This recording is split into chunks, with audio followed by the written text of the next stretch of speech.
In the Old Testament, पुराने नियम में according to the law of Moses, मूसा की व्यवस्था के अनुसार Israelites were to rest on the Sabbath day Israeli लोगों से अपेक्षा थी कि सब्बात के दिन वो विश्राम from करें, all their activities. सारे अपने कामकाज से विश्राम ले। But in the New Testament, लेकिन नए नियम में according to the law of Christ, यीशु मसीह के व्यवस्था के अनुसार you and I are required to operate from the premise of rest. जरूरी है कि हम और आप जो है विश्राम की जगह से कार्यशील हो। For a Christian, rest is a must. एक मसीह के लिए जो है विश्राम बहुत ही ज्यादा महत्वपूर्ण है। Many of us do not understand the power of rest. हम इसे बहुत लोग जो है इस बात में जो सामर्थ्य है उस सामर्थ्य को समझते नहीं The हैं। ones who rest in the Lord Jesus वे लोग जो यीशु मसीह में विश्राम करते हैं do greater exploits than the one who go around working. वो उनके मुकाबले में बहुत ही ज्यादा बातों को हासिल करते हैं जो अपने ही बलबूते से काम करते हैं। This morning I want us to learn a lesson or two from the heaven itself. और इस सवेरे के वक्त हम चाहते हैं कि हम कुछ सीखें स्वर्ग से। I want us to open our Bible to Ezekiel chapter 1 verse 24. हम चाहते हैं कि एजेकिएल की किताब में हम देखें पहला अध्याय 24वां वाक्य। Let me just give you the background to this particular place. और इसका बैकग्राउंड मैं आपको दे देता हूँ। Ezekiel is a prophet of God. और एजेकिएल जो है परमेश्वर का नबी है। In fact, in the book of Bible, he's mentioned, is seen as a major prophet ये एक मेजर नबी है who operated during the times of exile of Israelites. और जब इजरायली लोग बंधन में थे तब जो है ये एजेकिएल कार्यशील थे। And this particular man, Ezekiel, was lifted in the spirit, and the Lord brought him into heaven and made him to see a particular vision. और इस एजेकिएल को जो है आत्मा में उठाया गया और स्वर्ग लाया गया और वहाँ पे उन्होंने एक दर्शन को देखा। And this, in the heaven, what he saw, he mentions very beautifully और जो in the उसने first chapter. स्वर्ग में देखा पहले अध्याय में बहुत ही खूबसूरती से वर्णन करते He हैं। saw 4 creatures उन्होंने 4 प्राणियों को देखा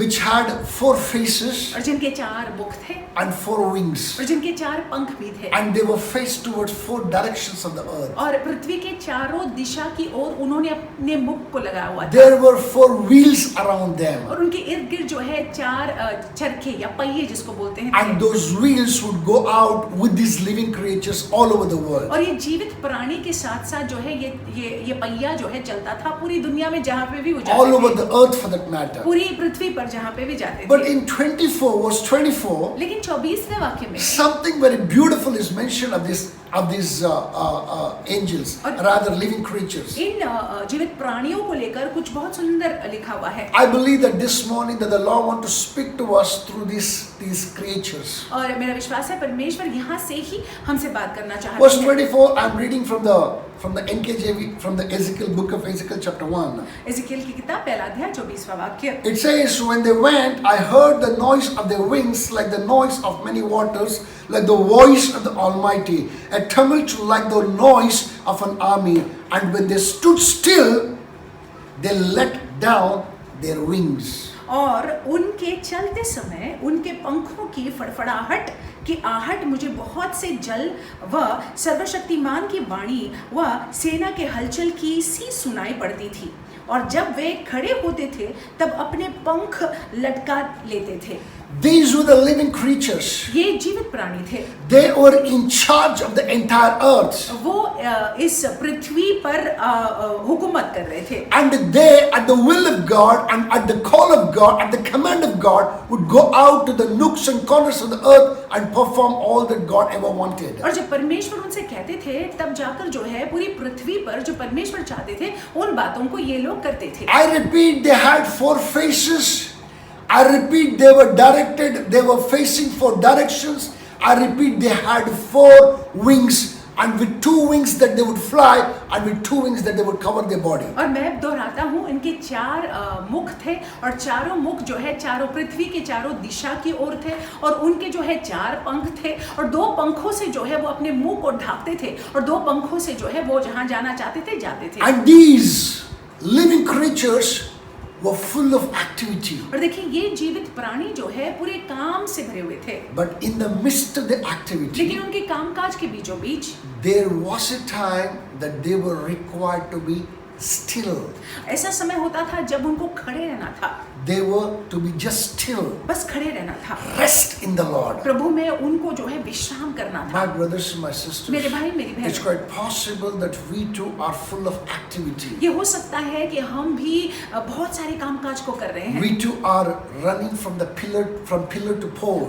बहुत सारी चीजों को हम कर रहे हैं एक साथ By साथ। His grace that we are achieving much for His glory. और उनके अनुग्रह से उनकी महिमा के लिए हम बहुत कुछ हासिल कर रहे हैं। But as a Christian, that you and I are supposed to be having a time of rest, and we're supposed to be standing in all stillness. और देखिए, मसीह होने के नाते जरूरी है कि हम को एक विश्राम का समय हो और हमको जो है परमेश्वर की उपस्थिति में बस चुप्पी में बने रहना है। I want us to look at the latter portion of this verse 24. हम चाहते हैं कि ये 24वें वाक्य के उस आगे के भाग को हम देखें। And it says, and when they stood still, there was a time for you wherein you and I are required to stand still.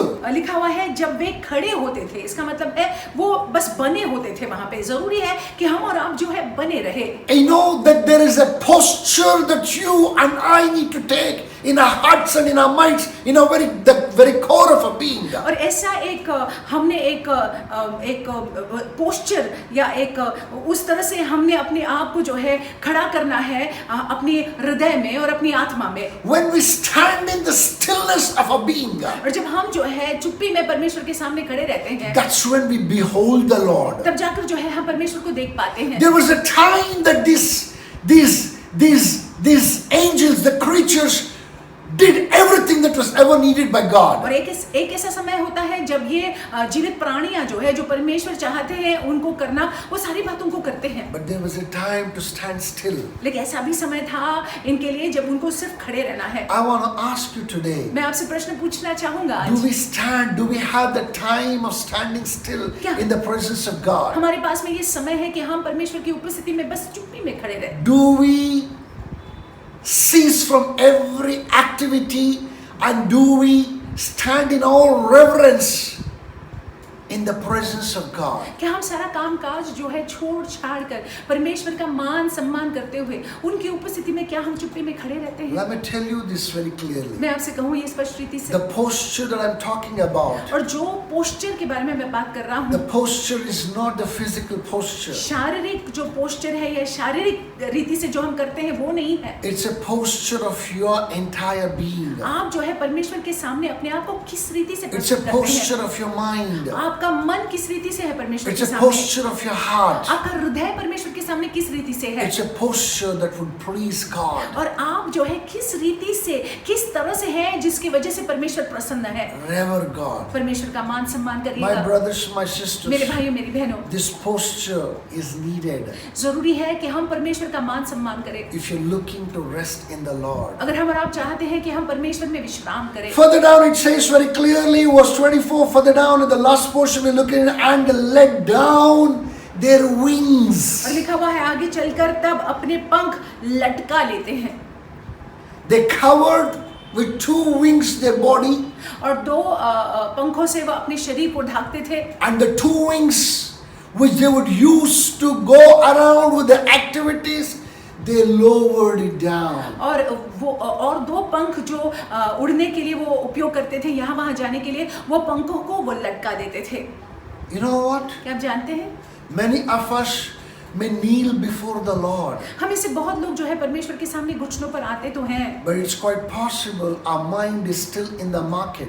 लेकिन ये हो सकता है कि हमारा मन जो है वो बाजार में है। Our body is in the posture of kneeling. और हमारा शरीर जो है वो घुटनों पर आया हुआ है, वो आकार लिया हुआ है, But our mind is nowhere close to it. लेकिन हमारा मन जो है वो भटक चुका है। We don't wait. We हम- don't seek. We just are lost so much in the busyness of our thoughts. हम जो है रुकते नहीं है, हम जो है उनके मुख को खोजते नहीं है, हम जो है अपने विचारों में ही गुम हो जाते हैं। Every prayer that proceeds out of our mouth is more connected to what is going on in our heads than rather than knowing what He wants us to do. और जो भी प्रार्थनाओं को हम प्रस्तुत करते हैं वो प्रार्थनाएं वो बातें होती हैं जो हमारे हृदय में चल रही होती हैं, लेकिन हम जो है जानना ही नहीं चाहते हैं कि वो क्या चाहते हैं कि हम करें।